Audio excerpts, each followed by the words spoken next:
The Apostle Paul's greatest desire was to get to know our loving Savior, Jesus Christ, much better. Would you like to know him? Listen to this devotional. That I May Know Him, a devotional by Ellen G. White. Despised and rejected. He is despised and rejected of men, a man of sorrows and acquainted with grief. And we hid as it were our faces from him. He was despised, and we esteemed him not. Isaiah 53, verse 3.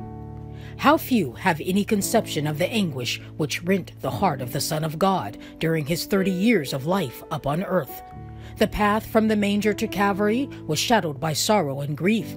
He was the man of sorrows and endured such heartache as no human language can portray.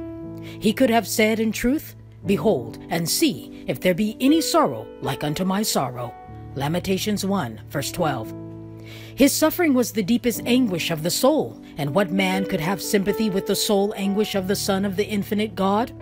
Hating sin with a perfect hatred, he yet gathered to his soul the sins of the whole world as he trod the path to Calvary, suffering the penalty of the transgressor. Guiltless, he bore the punishment of the guilty.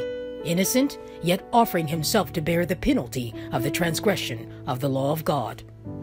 The punishment of the sins of every soul was borne by the Son of the infinite God. The guilt of every sin pressed its weight upon the divine soul of the world's Redeemer. He who knew no sin became sin for us, that we might be made the righteousness of God in him. In assuming the nature of man, he placed himself where he was wounded for our transgressions, bruised for our iniquities, that by his stripes we might be healed. In his humanity, Christ was tried with as much greater temptation, with as much more persevering energy than man is tried by the evil one, as his nature was greater than man's.